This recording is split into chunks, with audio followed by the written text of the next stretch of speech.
Hello everybody, I Anand Sheikh assist welcome you all on G-Centric।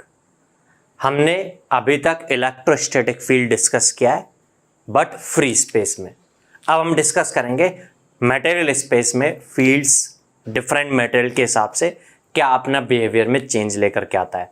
तो उससे पहले materials को हम किन पार्ट्स में डिवाइड कर सकते हैं ये आपको पता ही होगा। तीन तरीके से हम मेटल को डिवाइड कर सकते हैं। मेजरली तो दो टाइप्स ही होते हैं, कंडक्टर एंड इंसुलेटर।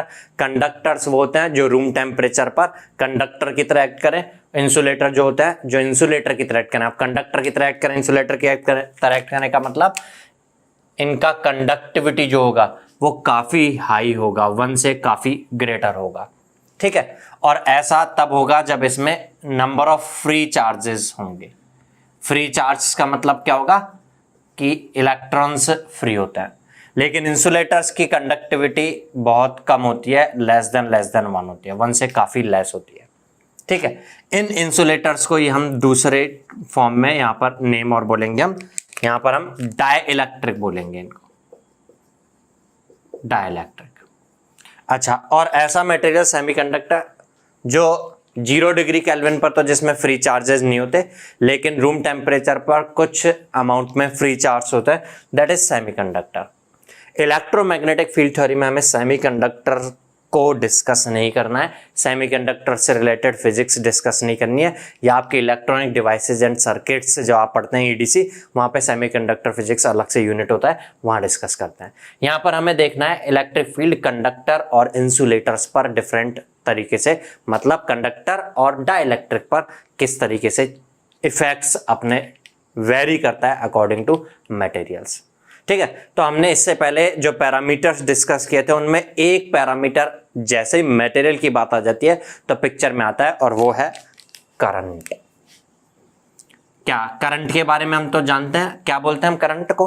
करंट तो rate of flow of charge है ना, किसी मटेरियल में किस रेट के साथ चार्ज का फ्लो हो रहा होता है, वही है करंट। अब अगर मैं बोल दूं एक इंसुलेटर, तो इंसुलेटर में फ्री चार्ज ही नहीं होंगे या नेग्लिजिबल होंगे, नहीं होंगे तो फिर rate of flow of charge 0 होगा, तो आप बोलोगे करंट नहीं होगा। तो मटेरियल पर डिपेंड करता है करंट वाला पैरामीटर, इसलिए अभी तक करंट के बारे में डिस्कशन नहीं हुआ था, अब करंट के बारे में डिस्कशन करना होगा हमें, ठीक है। और अगर हम कंडक्टर्स की बात करेंगे तो यहां पर फ्री चार्ज एक्सेस में होंगे, उनका फ्लो होगा, वो क्यों होता है फ्लो, किस कंडीशन में होता है वो हमें समझना है। और जो करंट होगा वो किस किस तरीके से वेरी हो सकता है वो हमें समझना है। इन जो सेमीकंडक्टर्स हैं इनमें आपको पता होगा कि हम इम्प्योरिटी डोपिंग डालते हैं इन चार्ज कैरियर्स को इंक्रीज करने के लिए, तो करंट फ्लो होता है। ये थोड़ा सा आपको नॉलेज होगी बेसिक, अभी हमें डिस्कस करना होगा इन मटेरियल्स में। तो नया जो ये पैरामीटर है पहले करंट, इसके बारे में समझना है, ठीक है। किस किस टाइप के हो सकते हैं करंट्स ये समझना है हमें। तो नेक्स्ट पैरामीटर हम डिस्कस करने वाले हैं current and current density and there types, ठीक है। तो हेडिंग आप डाल लीजिएगा, करंट एंड करंट डेंसिटी क्या होते हैं समझते हैं हम ये। चलिए, करंट क्या होता है, करंट के बारे में हम सब लोग जानते हैं, आप भी जानते होंगे, लेकिन करंट की एक्चुअल डेफिनेशन जो है, मीनिंग क्या है, जो है सिग्निफिकेंस क्या है, करंट की जो डेफिनेशन है उसको समझना है। एक बार करेक्टली अगर मैं करंट को एक्सप्लेन करूं तो ऐसे कह सकता हूं, current in a material space, किसी मटेरियल में जब हम करंट की बात कर रहे हैं, ठीक है, current in a material space in some direction, किसी डायरेक्शन में बात कर रहे हैं हम, is rate of flow of charge from a surface placed perpendicular to the direction. हम किसी डायरेक्शन में बात कर रहे हैं तो उस डायरेक्शन में rate of flow of charge, जब rate of flow of charge की बात कर देंगे हम रेट, अब ये rate of flow of charge का मतलब होगा चार्ज पर यूनिट टाइम किस रेट के साथ फ्लो हो रहा है, टाइम के रेस्पेक्ट में रेट की हम बात कर रहे हैं, ठीक है। Rate of flow of charge means पर यूनिट टाइम में कितना चार्ज फ्लो हो रहा है, मींस कुलाम पर सेकंड, एक तरीके से कितना कुलाम कितने सेकंड में फ्लो हुआ है, तो ये rate of flow of charge हो जाएगी। और ये किस में से है, ये रेट ऑफ फ्लो भी किसके बात करेंगे हम, from a surface placed perpendicular to the direction. कौन सी डायरेक्शन, कौन सी डायरेक्शन, जिस डायरेक्शन में हम बात कर रहे हैं, इन सम डायरेक्शन, इन सम डायरेक्शन मतलब फ्री है, हम अपने मर्जी से मान सकते हैं कोई डायरेक्शन, ठीक है। तो उस डायरेक्शन के परपेंडिकुलर कोई सरफेस प्लेस हो तो उसमें से पर यूनिट टाइम में कितना चार्ज फ्लो हो रहा है, means rate of flow of charge क्या है, वही करंट है। अच्छा, एक बात और ध्यान देखिएगा, जब भी हम ये rate of flow of charge की बात करते हैं तो ये होता है पॉजिटिव चार्ज, लेकिन आप लोग बोलते होंगे कि पॉजिटिव चार्ज जो होता है, पॉजिटिव चार्ज कैसे बनता है? अगर हम एक एटम की बात करें तो एटम में न्यूक्लियस में जितना पॉजिटिव चार्ज होता है उतना ही नेगेटिव ऑर्बिट्स में इलेक्ट्रॉन्स का चार्ज होता है। लेकिन अगर यहाँ से कोई इलेक्ट्रॉन बाहर निकल जाए तो फिर उस केस में ये पॉजिटिवली चार्ज आयन बन जाता है और ये इलेक्ट्रॉन में नेगेटिव चार्ज होता है। तो नेगेटिव चार्ज बोले तो इलेक्ट्रॉन, पॉजिटिव चार्ज बोले मीन्स इलेक्ट्रॉन्स का लैग होना, इलेक्ट्रॉन्स का डिक्रीजमेंट हो जाना, इलेक्ट्रॉन्स का बाहर निकल जाना। बट जो एटम होता है वो तो मूव कर नहीं सकता, तो पॉजिटिव चार्ज तो मूव करता नहीं है बल्कि नेगेटिव चार्ज मूव करता है। तो हम ऐसे समझ सकते हैं जब नेगेटिव चार्ज मूव कर रहा होगा तो जब वो बाहर निकलेगा तो एक पॉजिटिवली चार्ज आयन बनेगा, अगले कोई नेगेटिव चार्ज, अगले कोई आयन से, एटम से कोई इलेक्ट्रॉन मूव करके इस पॉजिटिवली चार्ज आयन से अट्रैक्ट होकर के आएगा, मींस इलेक्ट्रॉन्स का मूवमेंट जहां रहा होगा पॉजिटिव चार्ज ट्रांसफर उसके अपोजिट डायरेक्शन में हो रहा होगा। ये नॉलेज होगी आपको, सिंपल सी बात है, ठीक है। तो इलेक्ट्रॉन्स के फ्लो के अपोजिट डायरेक्शन में पॉजिटिव चार्ज का ट्रांसफर हो रहा होता है। अभी मैं ये मान के चल रहा हूं कि इलेक्ट्रॉन्स ऐसे फ्लो हो रहे हैं, मैंने ये कंसीडर किया, ये मेटल स्पेस की बात किया, इलेक्ट्रॉन्स का फ्लो का डायरेक्शन ये है तो पॉजिटिव चार्ज इस डायरेक्शन में मूव ट्रांसफर हो रहा है। अब अगर मैं पूछूं आपसे बताइए इस डायरेक्शन में कितना करंट है, तो इस डायरेक्शन में ये मटेरियल रहा मेरा, इस मटेरियल का इस डायरेक्शन की परपेंडिकुलर डायरेक्शन में ये सरफेस मान सकते हो आप, ये वाला सरफेस जो है इसका परपेंडिकुलर डायरेक्शन मान सकते हो ना, डायरेक्शन ये है, सरफेस इस तरह से है परपेंडिकुलर। आप बोलते होंगे सरफेस की डायरेक्शन तो सरफेस के नॉर्मल होती है, सरफेस की डायरेक्शन तो आप यही बोलोगे, लेकिन सरफेस खुद नॉर्मली प्लेस्ड है ऐसा बोलोगे, सरफेस के नॉर्मल सरफेस की डायरेक्शन होती है। तो सरफेस की डायरेक्शन तो डायरेक्शन ऑफ करंट में ही है, और अगर सरफेस की बात करें तो परपेंडिकुलर है डायरेक्शन ऑफ करंट के। तो मैं करंट इस डायरेक्शन में आपसे पूछता हूं, तो आई, करंट को तो आप आई से सिंपलाइज करते हो ना, आप बताओगे कितने अमाउंट ऑफ इलेक्ट्रॉन्स इधर ट्रांसफर हो रहे हैं एक सेकंड में, उतना ही तो पॉजिटिव चार्ज इधर जा रहे होंगे, तो आप उतना चार्ज पर सेकंड में, मान लो मैं ये मान के चला हूं एक सेकंड में ये 1 2 3 4 5 6 7 इलेक्ट्रॉन गए हैं, तो 7 अमाउंट ऑफ पॉजिटिव चार्ज इधर आया होगा 7 इलेक्ट्रॉन का। इलेक्ट्रॉन का चार्ज होता है 1.6 इंटू 10⁻⁹, ये एक सेकंड में है, तो आप बोल सकते हो 7 इंटू 1.6 इंटू 10⁻⁹ एम्पियर, करंट का यूनिट होता है एम्पियर, इतना करंट फ्लो रहा है इस डायरेक्शन में, ठीक है। मान लो ये कोई रजिस्टर था, ये रजिस्टर था, आपने करंट आई बोल दिया, मैं एक बार इसकी वैल्यू को जो भी है 7 इंटू 1.6 इसको कुछ एम्पियर जो भी है एक्स एम्पियर बोल दे रहा हूं, आपने आई एक्स एम्पियर बोल दिया। लेकिन अब आपसे कोई पूछ ले कि बताइए इस रजिस्टर में, इस रजिस्टर मतलब इसमें करंट कितना है, ये आई एक्स, इस वाले को नाम I1 बोल दे रहा हूं, क्या I1 I के इक्वल होगा? आप बोलोगे नहीं करंट तो इधर फ्लो रहा था, तो ऐसे कैसे पूछ लिया? आपने नेटवर्क थ्योरी के क्वेश्चंस किए होंगे, जब किसी रजिस्टर में आप करंट कैलकुलेट कर रहे हैं, मान लो 2 एम्पियर इधर है, लेकिन आपसे कोई इधर पूछता है तो आप चुप होकर के तो नहीं बैठ जाते, कुछ ना कुछ तो आंसर देते हैं ना, ऐसे यहां पर आंसर देना आपको। ये करंट एक्स एम्पियर कैलकुलेट करके रखा हुआ है, या मैंने आपको बताया, मैं आपसे फिर भी ये करंट पूछ रहा हूं I1, आप क्या बोलेंगे? Minus x ampere. इसका मतलब करंट की कोई फिक्स डायरेक्शन नहीं थी, कोई बोले कि करंट इधर ही फ्लो रहा है, करंट इधर फ्लो रहा है, तो अभी तो आप बोल रहे हो माइनस एक्स एम्पियर, बोलो ना, करंट की कोई डायरेक्शन नहीं होती, करंट किसी डायरेक्शन में पूछा जाता है, हमें कैलकुलेट करना होता है कि इस डायरेक्शन में कितना करंट है, उस डायरेक्शन में कितना करंट है।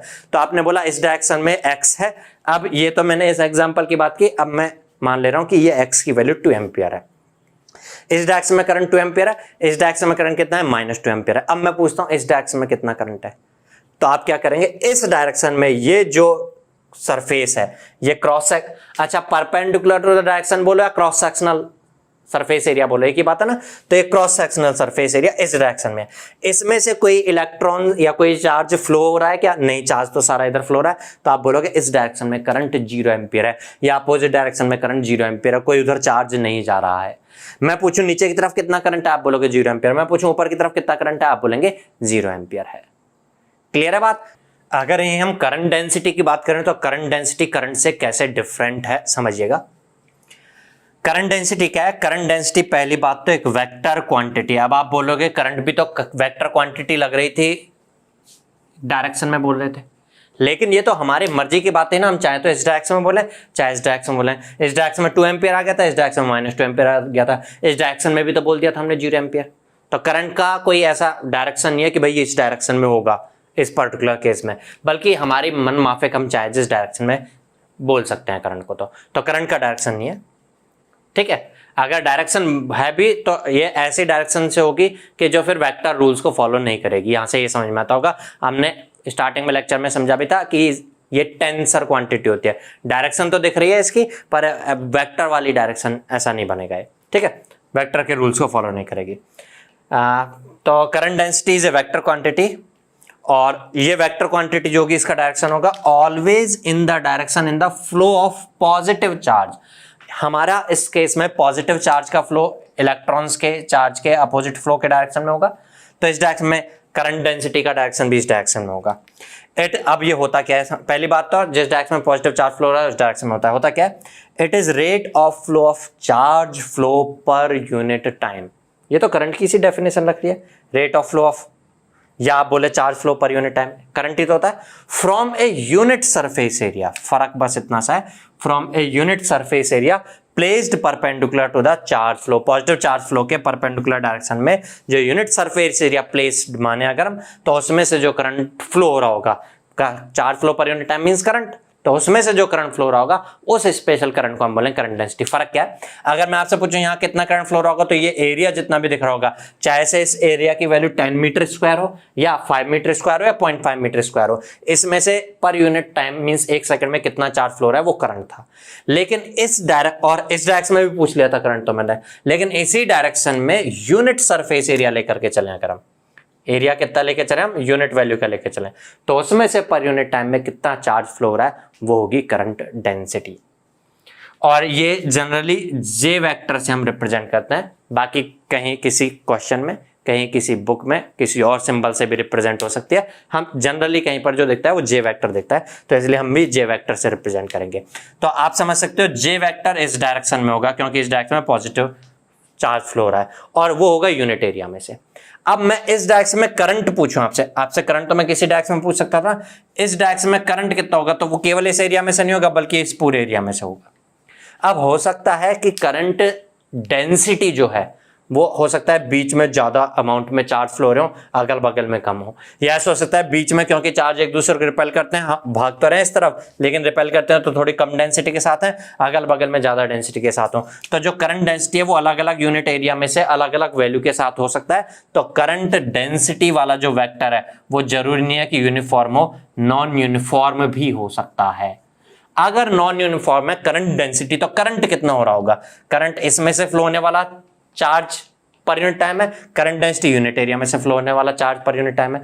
यूनिट एरिया में से जो चार्ज फ्लो हो रहा है पर unit time means current flow हो रहा है, उसको अगर मैं छोटे से सरफेस एरिया के साथ मल्टीप्लाई कर दूं तो छोटे से सरफेस एरिया में से कितना चार्ज फ्लो हो रहा है पर यूनिट टाइम ये मिल जाएगा। क्यों किया मैंने ऐसा, क्योंकि हर जगह पर सेम नहीं है, तो बट छोटे सरफेस एरिया के लिए तो आप ऐसा कर सकते हो, एक्स वाई जेड चेंज नहीं होंगे। और अगर मुझे टोटल करंट फाइंड करना है तो इसका इंटीग्रेशन कर दूं मैं इस वाले सरफेस एरिया के लिए, तो करंट आ जाएगा। आपको याद आ रहा होगा सरफेस इंटीग्रल किसी वेक्टर का जो होता है उसको हम फ्लक्स भी बोलते हैं, तो हम ऐसा बोल सकते हैं, क्या आप नोट मेंशन कर सकते हैं, current is flux of current density. अब किसी ने यहां करंट की बजाय यहां करंट पूछ लिया, तो आप कह सकते हो अब जो सरफेस लेके चल रहे होंगे जिसके लिए हमें इंटीग्रल करना होगा वो सरफेस है वाला। हालांकि करंट डेंसिटी वेक्टर की डायरेक्शन तो पॉजिटिव चार्ज के फ्लो की डायरेक्शन में, डीएस वेक्टर की डायरेक्शन इस डायरेक्शन में होगी हर जगह पर।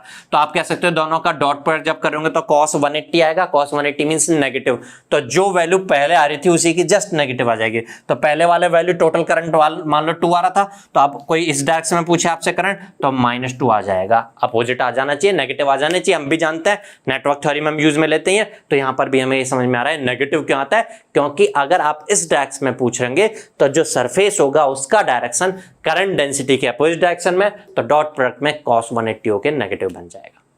और अगर कोई यहां पर पूछता है तो इस डायरेक्शन में जो सरफेस की डायरेक्शन है, ये यूनिट सरफेस एरिया लेकर चल रहा हूं या छोटा सा सरफेस एरिया ds लेकर चल रहा हूं, इस ds की डायरेक्शन है ये, और हमारे करंट डेंसिटी की डायरेक्शन तो चार्ज फ्लो की डायरेक्शन में, इस डायरेक्शन में, दोनों का डॉट प्रोडक्ट करेंगे क्या आएगा, cos 90 0, इसलिए करंट की वैल्यू 0 आ जाएगी। क्लियर है बात। तो आपको करंट डेंसिटी वेक्टर दिया जाए अगर, तो जिस डायरेक्शन में करंट डेंसिटी वेक्टर दिया हुआ है, करंट अगर उसी डायरेक्शन में पूछे तो डॉट प्रोडक्ट होके cos ऑफ 0 से मैक्सिमाइज वैल्यू आएगी। उसकी जस्ट अपोजिट डायरेक्शन में पूछे तो उतनी ही मैक्सिमम वैल्यू जो आ रही थी वो नेगेटिव होके आ जाएगी। बाकी अगर 90 डिग्री डायरेक्शन पे पूछे तो डॉट प्रोडक्ट में cos 90 होके 0 हो जाएगी, और किसी एंगल के डायरेक्शन में पूछे तो वैल्यू कुछ आ रही होगी बट मैक्सिमम से कम आ रही होगी। तो एक करंट डेंसिटी और करंट समझ में आया होगा। अब हम किस किस टाइप के करंट हो सकते हैं और उनकी करंट के करस्पॉन्डिंग करंट डेंसिटी हो सकती है ये डिस्कस करते हैं, देखते हैं चलिए। तो अगर हम डिफरेंट टाइप के करंट और उनके करस्पॉन्डिंग करंट डेंसिटीज को क्लासिफाई करें तो कौन से मटेरियल में करंट फ्लो हो रहा है अकॉर्डिंगली हम क्लासिफाई करते हैं। तो डिफरेंट टाइप के करंट या करस्पॉन्डिंग करंट डेंसिटीज हो सकती हैं कन्वेक्शन करंट, और इसी के करस्पॉन्डिंग करंट डेंसिटी होगी कन्वेक्शन करंट डेंसिटी। अगर जिस मटेरियल में करंट फ्लो हो रहा है वो नॉन कंडक्टिव मटेरियल हो, कैसा मटेरियल हो, नॉन कंडक्टिव मटेरियल हो, तब हम उसको बोलेंगे कन्वेक्शन करंट। अब आप बोलोगे करंट तो कंडक्टर्स में ही फ्लो होता है, नॉन कंडक्टिव मटेरियल, जैसे मैं आपसे बोलूं कि फ्री स्पेस या वैक्यूम कंडक्टिव मटेरियल है या नॉन कंडक्टिव मटेरियल है। फ्री स्पेस में तो हवा होती है ना, एयर होती है, ये कोई कंडक्टर मेटल तो नहीं है, कोई मेटल से तो नहीं बनी हुई होती एयर के पार्टिकल्स, ठीक है। तो ये नॉन कंडक्टिव मटेरियल है, लेकिन फिर भी इसमें करंट फ्लो हो रही हो अगर, तो उसको हम बोलेंगे कन्वेक्शन करंट। आप बोले कोई एग्जांपल बताओ ऐसे कैसे करंट फ्लो हो सकती है फ्री स्पेस में। अच्छा, आपका जो वैक्यूम ट्यूब होता है, वैक्यूम ट्यूब में दोनों साइड के जो इलेक्ट्रोड्स होते हैं, एक तरफ कैथोड और एक तरफ एनोड, कैथोड से चार्ज इलेक्ट्रॉन्स का बम्बार्टमेंट होता है, एनोड उनको कैच कर रहा होता है, मतलब इस तरह से हाई अमाउंट में इलेक्ट्रॉन्स का फ्लो हो रहा होता है। और किस में फ्लो हो रहा होता है, वो वैक्यूम में, बीच में तो वैक्यूम होता है। कैसे होती है, इस तरफ एक तरफ कैथोड है, एक तरफ एनोड है, तो यहां पर इलेक्ट्रॉन्स का फ्लो हो रहा होता है, ठीक है। तो यहां पर जो ये करंट फ्लो रहा है corresponding to this charge flow, उस करंट को हम बोलेंगे कन्वेक्शन करंट। तो फ्री स्पेस में, गैसेज में, रेयर फील्ड गैसेज में, नॉन कंडक्टिव मैटर में जो करंट फ्लो होता है दैट इज कन्वेक्शन करंट। और ये जो करंट फ्लो रहा है अगर पर यूनिट एरिया लेकर के चलेंगे, उसमें से कितना करंट फ्लो रहा है पर यूनिट टाइम में, कितना चार्ज फ्लो रहा है मतलब, तो उसको हम बोलेंगे करंट डेंसिटी। कौन सी current density, convection current density. लेकिन अगर मटेरियल जिसमें करंट फ्लो रहा हो वो कंडक्टिव मटेरियल हो, तो उस केस में उस करंट को हम बोलेंगे कंडक्शन करंट, और करस्पॉन्डिंग करंट डेंसिटी को हम बोलेंगे कंडक्शन करंट डेंसिटी। तो जनरली कोई मेटल है उसमें जो भी करंट फ्लो होता है that is conduction current, corresponding current density is conduction current density. Next is displacement current. Displacement current के बारे में अभी मैं डिस्कस नहीं कर रहा हूं, हालांकि ये भी करस्पॉन्डिंग है करंट के करस्पॉन्डिंग करंट डेंसिटी होती है डिस्प्लेसमेंट करंट डेंसिटी।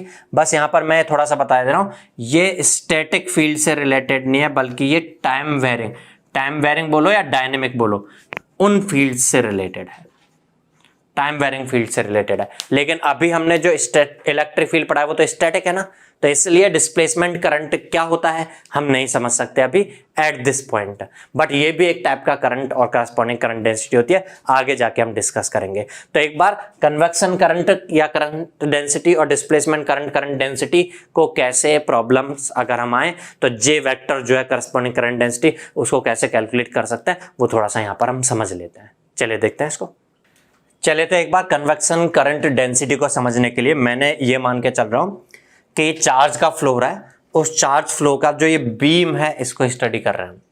इमेजिन करिएगा कि यहां पर इधर से चार्ज फ्लो करके आ रहा है, जो चार्ज है वो इस सरफेस पर है, यहां आ चुके हैं, ये दिख रहा होगा, ये वाला फर्स्ट वाला सरफेस जो है यहां पहुंच चुके हैं किसी टाइम पर। टाइम के साथ ये चार्ज और आगे बढ़ रहे होंगे और ये चार्जेस फ्लो करके जो इस सरफेस पर थे वो पहुंच गए थोड़ी देर बाद यहाँ पे। लेकिन केवल ये कुछ चार्जेस नहीं फ्लो रहे हैं बल्कि चार्जेस कंटिन्यूअसली आते जा रहे हैं और आगे बढ़ते जा रहे हैं। तो इस पूरे बॉक्स में एक तरीके से चार्ज भरे हुए हैं जो फ्लो करके पार होकर के यहाँ आ गए।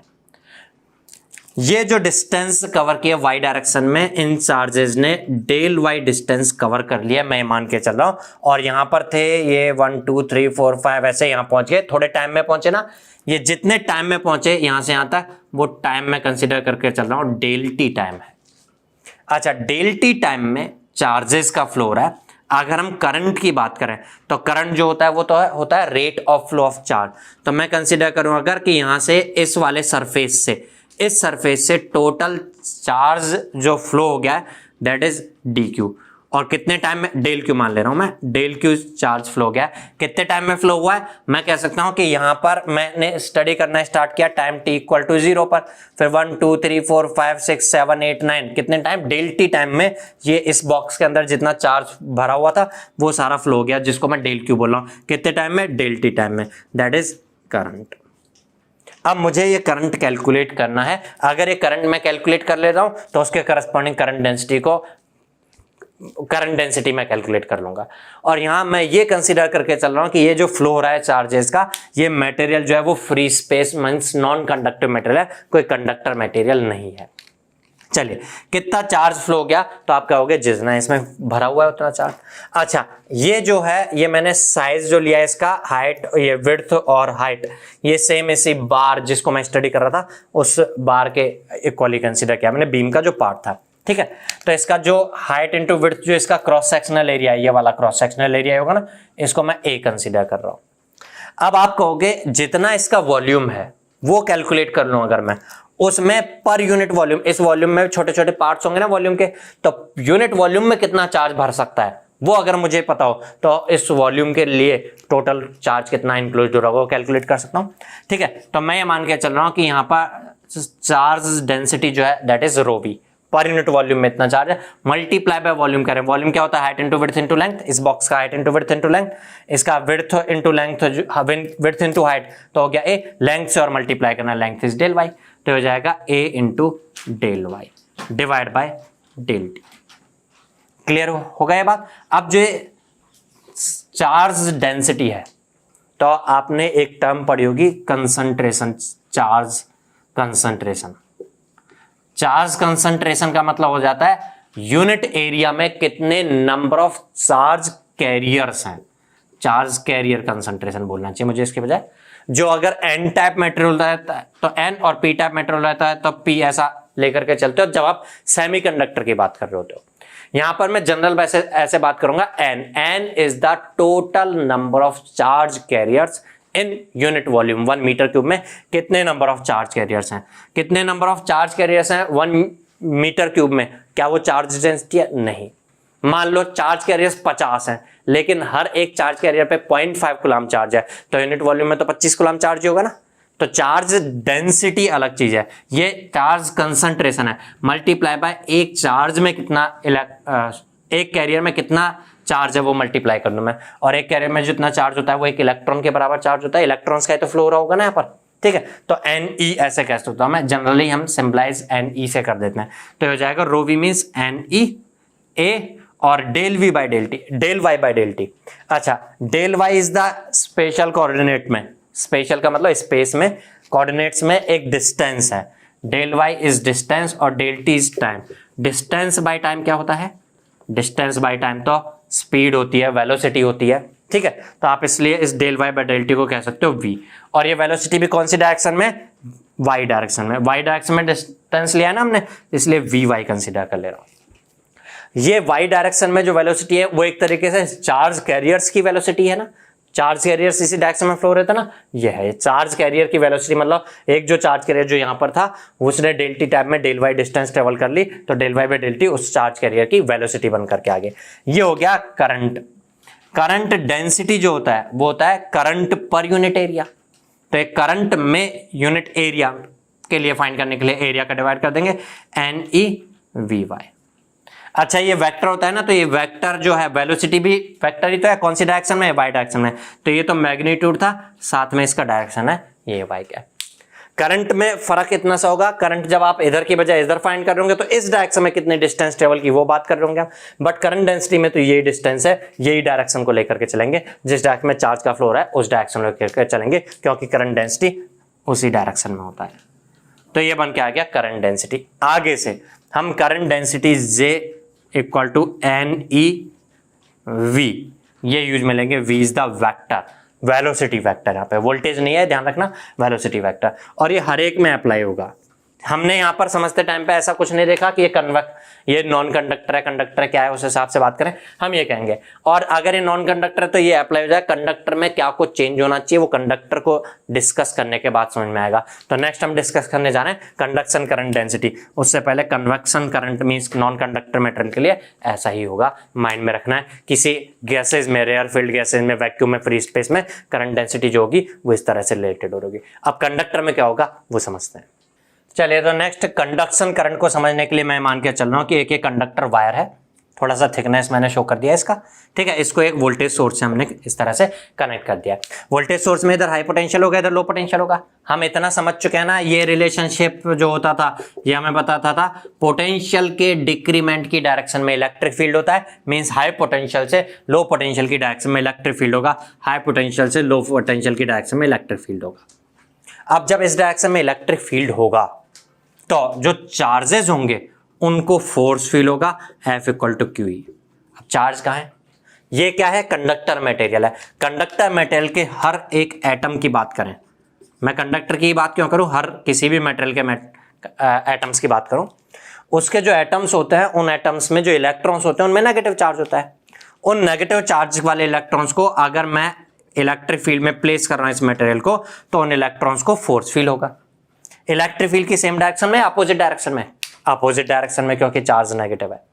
अब जो कंडक्टर होता है उसमें क्या होता है कि जो ये ऑर्बिट्स होती है, एक ही ऑर्बिट तो होती नहीं है, मल्टीपल ऑर्बिट्स होती हैं, इतना थोड़ा सा आपको पता होगा, ठीक है। KLMNO याद आ रहा होगा ना, KLMN, इस तरह से हम लेके चलते हैं।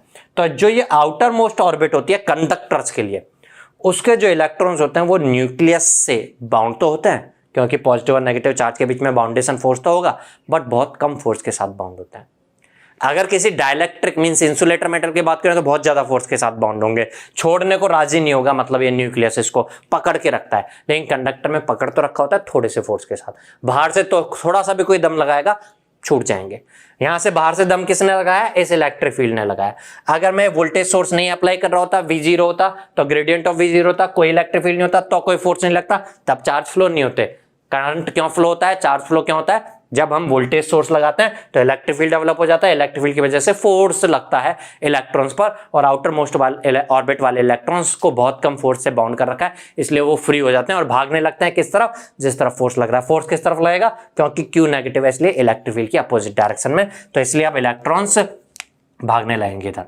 इलेक्ट्रॉन्स जिस डायरेक्शन में भागेंगे, पॉजिटिव चार्ज का ट्रांसफर उसके अपोजिट डायरेक्शन में हो रहा होगा, तो मैं यहाँ पॉजिटिव चार्ज के ट्रांसफर की बात करूं तो इस डायरेक्शन में होगी।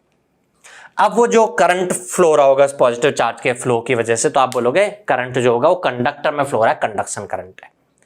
डिफरेंस थोड़ा सा क्या है वो समझना। अगर मैं यहां पर एक एटम की बात करूं, उस एटम से एक इलेक्ट्रॉन जो है वो फ्री हो गया है, और किस तरफ फोर्स लग रहा है उसको, इलेक्ट्रिक फील्ड के अपोजिट डायरेक्शन में इधर।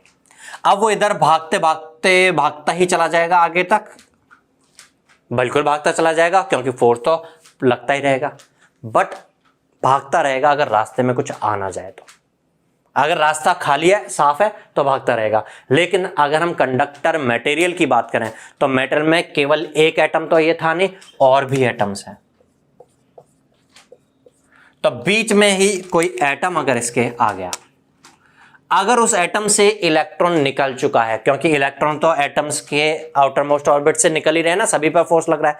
अगर उससे इलेक्ट्रॉन निकल चुका है, फिर तो वो पॉजिटिवली चार्ज है ना, और इलेक्ट्रॉन पर नेगेटिव चार्ज है, उसको जल्दी से पकड़ के रख लेगा, क्योंकि पॉजिटिव अट्रैक्ट्स नेगेटिव, खींच लेगा अपनी तरफ और खुद न्यूट्रल हो जाएगा। और अगर उससे इलेक्ट्रॉन नहीं निकल चुका है, मतलब न्यूट्रल है वो ऑलरेडी, तो फिर उस केस में इलेक्ट्रॉन क्या करेगा, टकरा करके रुक जाएगा। अब रुकने के बाद फोर्स तो फिर भी लग रहा है इलेक्ट्रॉन को, फिर ये रास्ता ढूंढेगा, रास्ता ढूंढ करके टकरा करके इधर निकल लेगा। ऐसा है, मान लो आप बॉल को फेंकते हो और सामने कुछ टेबल कुर्सियां पड़ी हुई हैं, तो वो टकरा टकरा करके आगे बढ़ती जाएगी ना, ऐसा ही कुछ यहाँ पर इलेक्ट्रॉन भाग रहा है इधर, टकरा के इस तरह से आगे बढ़ेगा। अगर ये इसके साथ या तो रिकम्बाइन हो जाएगा, अगर ये पॉजिटिवली चार्ज हुआ था, नहीं है तो फिर ये टकरा, इस तरह से इलेक्ट्रॉन टकरा टकरा करके आगे बढ़ रहा होगा। फ्लो तो अभी भी हो रहा होगा चार्ज का, लेकिन इस केस में फ्लो जो हो रहा होगा वो इस तरह से फ्री फ्लो नहीं हो रहा होगा, बल्कि टकरा टकरा करके फ्लो हो रहा होगा। अब जब ये फ्लो हो रहा होगा तो इसकी जो वेलोसिटी है, क्या वो एक जैसी रहेगी, क्वेश्चन मेरा ये है। यहां पर वेलोसिटी 0 थी, सबसे पहले यहां निकला, उसने वेलोसिटी गेन की, टकरा के रुक गया, वेलोसिटी 0 हो गई। फिर रास्ता ढूंढ करके वो 0, इसका मतलब नहीं है कि 2-3 घंटे तक वो पड़ा रहेगा वहां पे, फिर आ गया है, फोर्स अभी भी लग रहा है, लेकिन एक बार तो रुक गया ना। अब वेलोसिटी अटेन करेगा, फिर भागने लगेगा, भागते भागते वेलोसिटी अटेन करेगा, फिर किसी और एटम से टकराएगा। इस तरह से वेलोसिटी एक जैसी नहीं है, बल्कि कम ज्यादा हो रही है। जो एक कम ज्यादा वेलोसिटी हो रही है, इसका जो एवरेज होता है उसको क्या बोलते हैं हम, क्या बोलते हैं उसको हम बोलते हैं ड्रिफ्ट वेलोसिटी। तो आप यहां पर कह सकते हो, यहां चार्जेस का फ्लो हो रहा है किस वेलोसिटी के साथ? ड्रिफ्ट वेलोसिटी के साथ। What is drift velocity? Drift velocity is the average velocity of the charge flow when charge is flowing with collision and collision again and again. ठीक है, कोलाइजन्स के साथ अगर फ्लो हो रहा है तो average velocity is the drift velocity. तो हमने अभी करंट डेंसिटी का एक्सप्रेशन समझा था। क्या था करंट डेंसिटी का एक्सप्रेशन? NeV। अब यहां पे जो V होगी वो कौन सी V होगी? ड्रिफ्ट वेलोसिटी होगी, VT, ड्रिफ्ट वेलोसिटी होगी। और ये जो ड्रिफ्ट वेलोसिटी होती है VT, ये अप्लाइड इलेक्ट्रिक फील्ड से रिलेटेड होगी क्या? जैसे मैं कहूं कि मैंने यहां पे वोल्टेज 10 वोल्ट लगाया, 10 वोल्ट लगाया, तो यहां से यहां तक की जो डिस्टेंस है उसमें वोल्टेज में जो चेंज आ रहा है वो 10 वोल्ट का आ रहा है। यहां पर हाई वोल्ट होगा, यहां लो वोल्ट होगा, कितना डिफरेंस होगा? 10 वोल्ट का डिफरेंस होगा। अगर मैं 10 वोल्ट की जगह इसको 1000 वोल्ट कर दूं तो जो डिफरेंस आ रहा होगा फिर 1000 वोल्ट का होगा। डिस्टेंस उतनी है, means rate of change, space rate of change of V first case में कम होगा, सेकंड केस में ज्यादा होगा। स्पेस रेट ऑफ चेंज को हम बोलते हैं ग्रेडियंट। तो फर्स्ट की बजाय सेकंड में ग्रेडियंट ज्यादा होगा, ग्रेडियंट ज्यादा होगा तो इलेक्ट्रिक फील्ड भी ज्यादा होगा। जितना ज्यादा वोल्टेज होगा इलेक्ट्रिक फील्ड उतना ज्यादा होगा, इलेक्ट्रिक फील्ड जितना ज्यादा है फोर्स उतना ज्यादा लगा होगा। फोर्स जितना ज्यादा लग रहा है, इलेक्ट्रॉन को खींचने वाला फोर्स अगर ज्यादा है तो इलेक्ट्रॉन भी ज्यादा स्पीड के साथ भागेगा।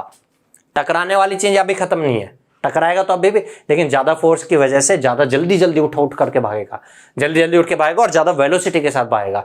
कोई तो ऐसा है कि आपको हल्के से फोर्स के साथ खींच रहा है, आप ऐसे धीरे धीरे बढ़ रहे हैं, कोई आपको जोर से खींच रहा है, आप टकरा टकरा के तो जाओगे लेकिन स्पीड के साथ जाओगे।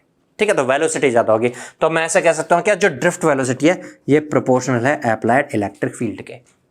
यहां पर प्रोपोर्शनलिटी कांस्टेंट जो होता है वो होता है mu, V equal to mu. ये पढ़ा होगा आपने सेमीकंडक्टर फिजिक्स में, EDC में।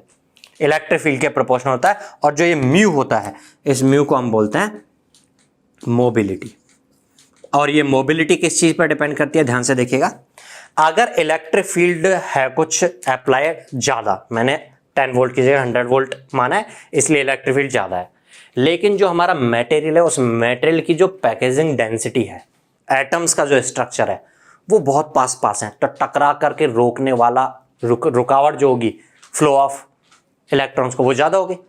और अगर ये पैकेजिंग डेंसिटी थोड़ी कम है तो फिर कम होगी। तो आप कह सकते हो उतने इलेक्ट्रिक फील्ड के लिए ज्यादा वेलोसिटी होगी अगर पैकेजिंग डेंसिटी कम है। तो आपने पढ़ा होगा डिफरेंट टाइप के क्रिस्टल स्ट्रक्चर्स होते हैं अलग अलग मटेरियल के, फेस सेंटर्ड, बेस सेंटर्ड, ऐसे डिफरेंट टाइप के पढ़े होंगे ना आपने फिजिकल केमिस्ट्री में। तो डिफरेंट मटेरियल्स का क्रिस्टल स्ट्रक्चर क्योंकि डिफरेंट होता है इसलिए सेम अप्लाइड इलेक्ट्रिक फील्ड के लिए वेलोसिटी कम ज्यादा हो सकती है। अप्लाइड इलेक्ट्रिक फील्ड सेम है बट वेलोसिटी कम ज्यादा हो सकती है, मतलब ये मल्टीप्लिकेशन फैक्टर कम ज्यादा हो सकता है। तो ऐसे करके हर एक मेटल का मोबिलिटी भी अलग अलग होता है। ठीक है, तो म्यू मोबिलिटी समझ में आता होगा, हर मेटल का अलग अलग होता है। अब मैं इस एक्सप्रेशन में जो जे का एक्सप्रेशन था इसमें ये सब्स्टिट्यूट कर दूं, J equal to NE, V मतलब म्यू ई। समझ में आ गया ना, V ड्रिफ्ट वेलोसिटी E से रिलेटेड थी वो मैंने सब्स्टिट्यूट कर दिया। NE म्यू को हम सिग्मा से रिप्रेजेंट कर देते हैं और ये सिग्मा ही है वो जिसको हम बोलते हैं कंडक्टिविटी। जो ज्यादा है तो हम बोलते हैं मटेरियल कंडक्टर की तरह बिहेव कर रहा है, जो अगर कम है तो हम बोलते हैं मटेरियल इंसुलेटर की तरह बिहेव कर रहा है। सिग्मा इज द कंडक्टिविटी और सिग्मा की वैल्यू जो आ रही है वो अगर ध्यान से देखो तो सिग्मा इक्वल टू क्या है? Sigma equal to NE mu है। मतलब किसी मटेरियल की कंडक्टिविटी उसके नाम पर डिपेंड नहीं करती कि सोना अच्छा लग रहा है तो सोने की ज्यादा कंडक्टिविटी। पता होगा ना आपको, जो गोल्ड होता है उसकी कंडक्टिविटी काफी हाई होती है इन कंपैरिजन ऑफ लोहा, आयरन की बजाय। तो सोना अच्छा दिखता है, अच्छा महंगा बिकता है इसलिए उसकी कंडक्टिविटी ज्यादा होती है, ऐसा नहीं है। क्या है? उसकी मोबिलिटी, उसमें number of free charges, N क्या था? Charge concentration per unit volume में कितना चार्ज था, एन ध्यान आ रहा है ना, एन वो था। तो उसके नंबर ऑफ फ्री चार्जेस पर यूनिट वॉल्यूम कितना है, उसमें मेटल की पैकेजिंग डेंसिटी के अकॉर्डिंग म्यू कितना है, इन सब चीज पे डिपेंड करेगा जो कंडक्टिविटी होगा। क्लियर बात? तो हम आगे से J equal to sigma use में लेंगे कंडक्शन करंट डेंसिटी के लिए। जनरल एक्सप्रेशन J वेक्टर का आया NeV वेक्टर, लेकिन अगर इलेक्ट्रिक फील्ड से रिलेट करें तो J equal to NE electric field से कंडक्टर्स के केस में होगी वेलोसिटी रिलेटेड। बाकी अगर मैं डाइलेक्ट्रिक की बात करूं तो फिर तो कोई फ्री स्पेस की बात करूं अगर, तो वहां पर तो कोई रोकने वाला कोई था ही नहीं। फ्री स्पेस में तो सीधे सीधे भागते चल रहे थे ना, इसलिए सीधे V पुट कर दिया था हमने। यहां पर उस V की जगह हमने जब म्यू ई सब्स्टिट्यूट किया तो ये बन के आया J equal to sigma E. तो अब ये माइंड में रखना है आपको। अब डिस्प्लेसमेंट करंट क्या होता है, उसके करस्पॉन्डिंग करंट डेंसिटी क्या होती है, वो हम टाइम वेरिंग फील्ड्स में डिस्कस करेंगे। तो अभी हमने जब हम मेटल की बात कर रहे थे तो मेटल में ये अलग अलग मेटल में होता है, अभी हमने समझ लिया कि किस तरह के मेटल की बात कर रहे हैं। तो करंट जो होगा वो मेटल डिपेंडेंट क्वांटिटी, इसलिए हमने इस पैरामीटर को अभी डिस्कस किया। अब हम समझेंगे नेक्स्ट लेक्चर में कि अलग अलग तरीके के मटेरियल्स में इलेक्ट्रिक फील्ड किसी चार्ज की वजह से अगर हम देख रहे हैं तो फ्री स्पेस की बजाय कोई और मटेरियल होता तो क्या इफेक्ट आएगा वो हम समझेंगे। फिर प्रॉब्लम भी प्रैक्टिस करेंगे, उससे रिलेटेड बाउंड्री कंडीशंस देखेंगे हम। तो मिलते हैं नेक्स्ट लेक्चर में, तब तक के लिए गुड बाय, थैंक यू।